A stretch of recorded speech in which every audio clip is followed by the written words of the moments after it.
yeah, we back to the question of catalysts, the divorce, our separation and coming back together has been a major catalyst for us. Has there been anything in your life that has been maybe a difficult situation where you're in it and you're like, why the F is this happening to me right now? But then maybe like a year later you step out of it and you're like, holy shit, I learned so much from that.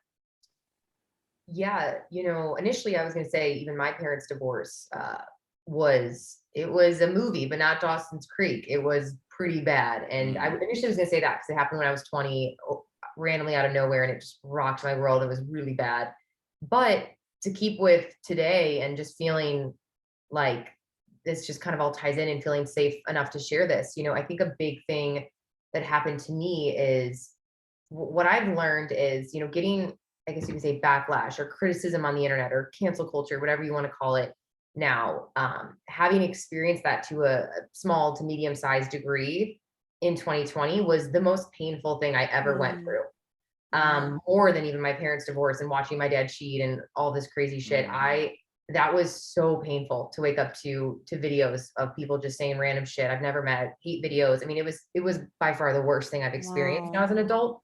And I've grown up so much since then. And that was only 2.5 years ago. So, I've tried breath work and therapy. And that's honestly why I got into mushrooms and all of this, is to heal from that, because it was so traumatic. But now looking back, I was just telling Clay this yesterday, it was such a gift because I didn't realize what a people pleaser I was and how much of this job is you can't hold that people pleaser energy for that long, because eventually something's going to rock your world like that. And you're going to have to realize you're going to have to find your own self-confidence and your own self-love, and know that even if 10 people on the internet hate me, I still show up. I still like who I am. I'm still confident in who I am. And it doesn't affect me or where I'm going or who I am, and that's been really interesting to navigate because I wasn't ready for it. It happened to me just overnight. So it was too fast, too soon. So it was very traumatic on my system. And so experiencing that and not having any control of what to do, and it just really messed me up in the head of like, what do I do? Do I go do another job? Like, it was just really bad. And so now I'm seeing the gifts in it though. I'm like, wow, it really inspired me to like pivot into comedy and maybe go back into wellness. And it like woke me up to like, I love my job, but like, I don't put all of my purpose and my significance in the internet. Like, I know I like myself outside of it in the real world. Like, it just had me work on a lot of things that I never faced or worked on having a job that was, or a life that was, sharing it publicly with people. So that was the thing that is like, it rocked my world. And now I'm seeing all of the gifts in it actually, which at the time I did not think it was, but now I'm like, oh, cool. Wow. That really matured me even from 30 to 32. Yeah. I remember I only knew like tiny little pieces and obviously it was a very like personal situation. I wasn't going to be like, yo, what's happening? What's up? But I could tell like, I don't know either. From the outside that you were dealing with something really heavy, and just knowing you as a person and how like beautiful of a person you are. And you're so service oriented.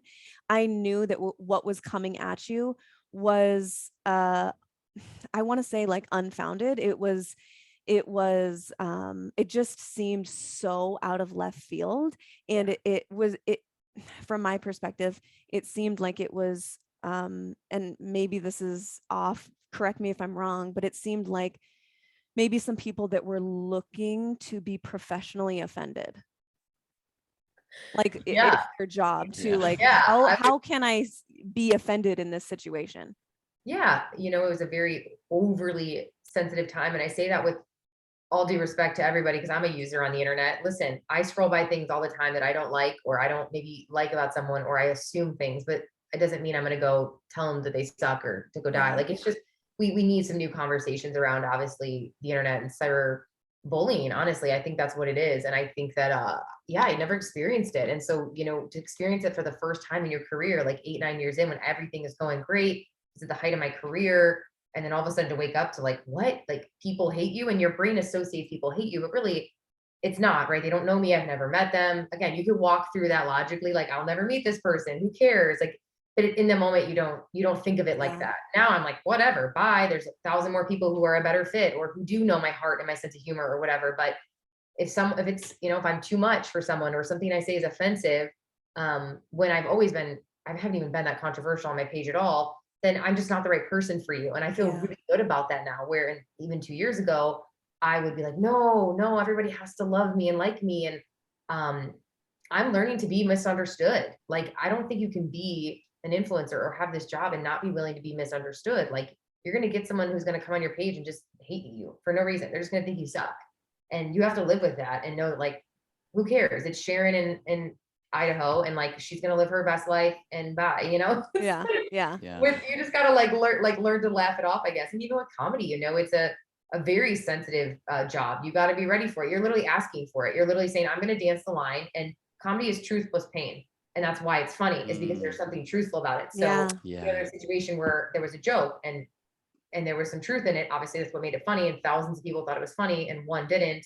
And then she brought her friends over. Next thing you know, it's the mentality of like, you know, oh, if one person thinks I meant it this way, it became a whole thing. And so that's where it's like, oh, wow, if I really want to go into comedy, you have to realize that even the best stand-up or whatever, the best comedians now, they have a tough skin. They have the ability to say like, no, I know that was a joke and I know what my intention was. So now I just see things through a little bit of a different lens. And since then, I feel like I've attracted an audience that has a better sense of humor, which I really like. So yeah, again, another gift from it, but at the Yeah. time, it wasn't a gift. So